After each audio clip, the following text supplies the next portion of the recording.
तो दोस्तों इन प्रश्नों से भर दिया था आपने पूरा का पूरा कमेंट सेक्शन कि सर अगली सूची अर्थात छठवीं सूची आएगी या नहीं, 900 प्लस पदों का क्या होगा और क्या ऑन गोइंग सहायक शिक्षक पंचम चरण डीवीसी में बहुत से लोग अनुपस्थित और अपात्र हो रहे हैं। तो नमस्कार मेरे प्यारे दोस्तों, स्वागत है आप सभी का एक बार फिर से आपके अपने इस YouTube channel mister cool ash the teacher में। और इन्हीं मुद्दों के ऊपर आज होगी चर्चा और आज की ये वीडियो होगी डेडिकेटेड इन्हीं मुद्दों के ऊपर जिसका जवाब आप कब से चाह रहे थे, जिसका जवाब आप कब से मांग रहे थे। इसके पहले अगर आप है चैनल पर नए तो सबसे सटीक और स्पष्ट जानकारी देने वाले इस चैनल को कर लीजिएगा सब्सक्राइब।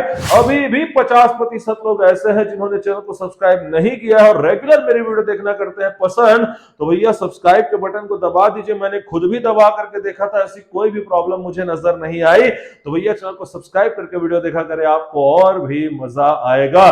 तो चलिए दोस्तों पहले टॉपिक की ओर बढ़ते हैं, जो कि है कि क्या सहायक शिक्षक डीएड ज्वाइनिंग के लिए अगली सूची आएगी। अब देखिए दोस्तों, इस प्रश्न का स्ट्रेट फॉरवर्ड आंसर देना थोड़ा सा कठिन है, थोड़ा सा मुश्किल है। इसके लिए हमको कई सारे पहलुओं को ध्यान में रखना पड़ेगा, जिसमें सबसे पहला पहलू तो यह है कि जो ऑन गोइंग सहायक शिक्षक पंचम चरण डीवीसी है वह 11 अप्रैल को अपने अंतिम दौर पे पहुंचेगी, क्योंकि 11 अप्रैल को जिन 2615 लोगों की सूची निकाली गई है उन्हें ज्वाइनिंग का समय दिया गया है, जिसमें आप लोगों को पता है कि 2 से लेकर के 9 अप्रैल तक का जो समय है वो दावापत्ती और भी बाकी सारी चीजों से जुड़ा हुआ है। 28 मार्च को ज्वाइनिंग लेटर मिलेगा और 26 मार्च को डीवीसी जो है वो समाप्त हो रही। तो पहला तो ये हो गया दोस्तों।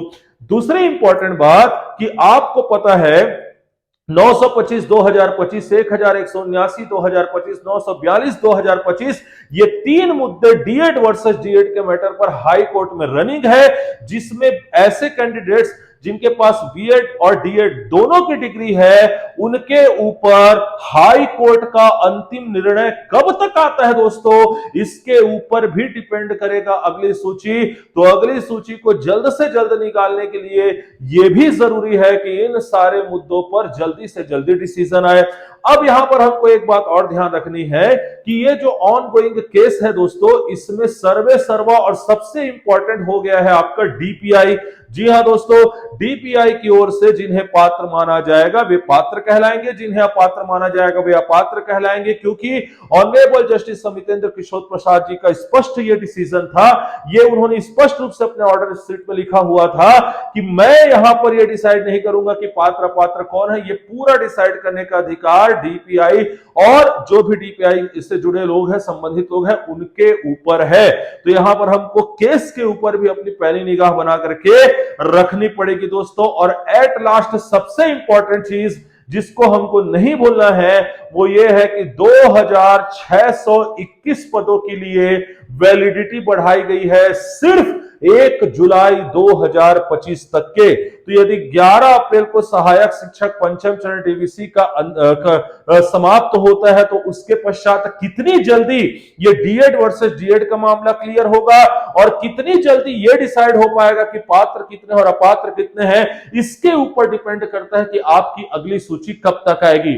और इसलिए दोस्तों यहां पर मैटर करता है कि डीपीआई कितनी जल्दी लिस्ट निकालना चाहेगा और कितनी जल्दी लिस्ट निकालेगा आप लोगों के लिए। तो इसके लिए आप लोगों को भी लगातार सतर्क रहना पड़ेगा दोस्तों, और आप लोगों को भी अवेयर रहते हुए लगातार अगली सीट की मांग, अगली सूची की मांग जो है वो करनी पड़ेगी, ताकि जुलाई से पहले नेक्स्ट लिस्ट निकल पाए।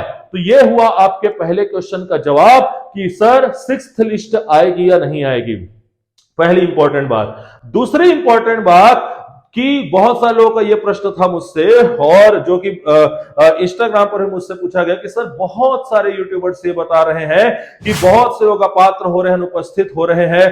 तो पहले तो मैं आपको यह बता दूं दोस्तों कि हमें हवा हवाई के मुद्दों में यकीन नहीं करना है, हवा हवाई की बातों पे यकीन नहीं करना चाहिए।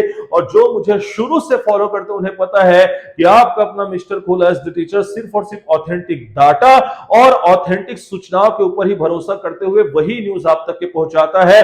तो पहली बात तो दोस्तों आपको मैं एक बात यहां पर अवगत करा दूं कि जो अभी डीपीआई की ओर से जो सूचना निकाली गई थी सहायक शिक्षक पंचम चरण डीवीसी को लेकर के, उसके लास्ट पेज में जब आप देखेंगे तो उसमें स्पष्ट रूप से लिख दिया गया है कि यदि कोई कैंडिडेट अपने डीवीसी के दिन अनुपस्थित होता है किसी कारणवश, तो 26 मार्च के पहले डीईओ की अनुमति से वे या 26 मार्च तक वो अपना डीवीसी करवा सकता है। तो दोस्तों यदि कोई अपने डीवीसी के दिन अनुपस्थित भी हुआ है, अगर उसका कारण जेन्युइन है, तो मैं आपको बता दूं दोस्तों कि डीईओ की अनुमति से 26 तारीख तक वो बिल्कुल अपना डीवीसी करवा सकता है। पहली बात तो ये।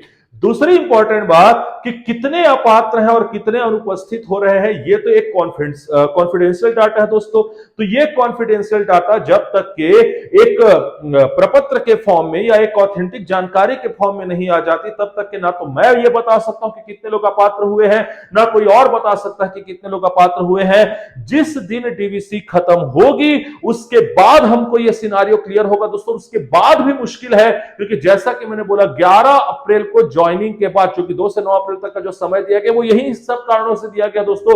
उसके बाद आखिरकार क्लियर हो पाएगा कि आखिर कितने लोग अपात्र हैं और कितने लोग अनुपस्थित रहे वास्तविकता में। और इसके अकॉर्डिंग, जैसा कि मैंने पहले क्वेश्चन में आपका आंसर दिया, नेक्स्ट लिस्ट तय होगी। तीसरा चीज, जो अनुपस्थित और अपात्र हुए और मान लीजिए कि जुलाई तक के यदि लिस्ट नहीं निकली, तो क्या पद बैकलॉग में ऐड कर दिए जाएंगे? तो दोस्तों इसमें कोई संशय की अवस्था है ही नहीं।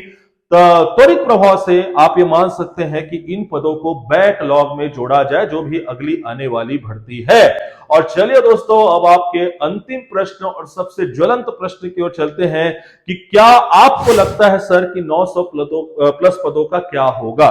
तो दोस्तों इसके ऊपर जब ऑनरेबल जस्टिस अरविंद कुमार वर्मा जी के बेंच में सुनवाई हुई थी और 900 प्लस पदों का जिक्र जो है मनदीप कालरा जी के द्वारा किया गया था, तो वहां पर ऑनरेबल जज ने रिजॉइंडर लगाने की अनुमति दी थी। अब मैं आपको फिर से ये याद दिला दूं दोस्तों कि 2621 पदों के लिए ही 1 जुलाई 2025 तक के वैलिडिटी बढ़ाई गई है। इनमें 900 पदों को शामिल नहीं किया गया है। इसका मतलब आप मान करके चलिए कि यहां पर 900 पदों को लैप्स ही माना जाएगा और अभी के सिनारियो में 900 पदों को शामिल नहीं किया जाएगा। यही सत्य है दोस्तों। इसी से याद आया कि वर्ग 2 को भी लेकर के आप लोगों में से बहुत सारे लोग परेशान हैं कि सर वर्ग 2 के भी बहुत सारे पद बचे हुए थे। तो दोस्तों मैं आपको बता दूं, इसके ऊपर मैं एक डेडिकेटेड वीडियो लाऊंगा। मैंने बार बार यह भी बताया हुआ है कि वैलिडिटी सिर्फ और सिर्फ सहायक शिक्षक के 2621 पदों के लिए ही बढ़ाई गई है, और जिसका वैलिडिटी ऑफिशियली नहीं बढ़ाया गया दोस्तों, आप उन पदों में भर्ती की अपेक्षा ना करें तो ज्यादा सही है। तो 900 प्लस पदों को लेकर के अभी कुछ भी नहीं कहा जा सकता दोस्तों। अभी की स्थिति में पूरी स्थिति धूमिल है। और दूसरी बात, 900 प्लस पदों को में भर्ती मुझे नहीं लगता कि अभी होने की संभावना है। तो यह था मेरी तरफ से आपके तीनों बड़े प्रश्नों का जवाब, जिसको लेकर के आप सभी के सभी परेशान थे। और जैसा कि मैंने बोला, आप लोगों में से बहुत सारे लोग कट ऑफ लेकर के आने के लिए पूरे 6th लिस्ट में। तो जैसा कि मैंने आपको बताया दोस्तों कि जब तक कि मैं खुद आश्वस्त ना हो जाऊं कि कितने लोग अपात्र अनुपस्थित रहे और वास्तविकता में स्थिति क्या रही, 2615 लोगों में कितने लोगों को अपात्र किया गया, तब तक के कट ऑफ रैंक जारी करना मुश्किल है और हवे में मैं तीर नहीं छोड़ सकता दोस्तों। तो आशा करता हूं ये सटीक जानकारी, ऑनेस्ट ओपिनियन और ऑनेस्टी से भरा वीडियो आप लोग को पसंद आया होगा। और पसंद आया है तो वीडियो को ज्यादा से ज्यादा लाइक और ज्यादा से ज्यादा शेयर कीजिए दोस्तों। चैनल को सब्सक्राइब करिए भी और करवाइए भी। यही एक मोटिवेशन है जो मुझे लगातार नए नए वीडियोस बनाने के लिए मिलती रहती है, क्योंकि आपको पता है दोस्तों, I am also working professional, I am also government employee. इसके बावजूद मैं टाइम निकाल करके आप लोग के लिए वीडियो इसीलिए लेकर के आता हूं ताकि आप लोगों को ज्यादा से ज्यादा फायदा हो मेरे अनुभव का। तो इस अनुभव का कदर करते हुए सब्सक्राइब कीजिए और वीडियो को लाइक और शेयर कीजिए। इसके अलावा इंपॉर्टेंट डॉक्यूमेंट्स की सीरीज लगातार चली आ रही है और इंपॉर्टेंट डॉक्यूमेंट से न जाने कितने लोग को अपने डीवीसी में लाभ हुआ है। तो अभी तक के आपने अगर इंपॉर्टेंट डॉक्यूमेंट्स की वीडियो नहीं देखी है तो जाइए और प्लेलिस्ट को पूरा का पूरा बिंज वॉच कर लीजिए, ताकि आपके भी डीवीसी में किसी प्रकार की कोई समस्या ना हो। इसके अलावा नई शिक्षक भर्ती से जुड़े हुए, इस शिक्षक भर्ती से जुड़े हुए, सहायक शिक्षक डीवीसी से जुड़े हुए सारे इंपॉर्टेंट प्रपत्र आपको टेलीग्राम चैनल पर उपलब्ध है। तो टेलीग्राम चैनल को आकर के मुझे जल्दी से जल्दी ज्वाइन कर लीजिएगा। इसके अलावा अपनी किसी प्रकार की क्वेरीज को मुझसे शांत करने के लिए मुझे इंस्टाग्राम पर जरूर फॉलो करिएगा। मैं मिलूंगा आपसे नेक्स्ट वीडियो में, तब तक के लिए अपना तथा अपने से जुड़े लोगों का रखिएगा ख्याल। धन्यवाद।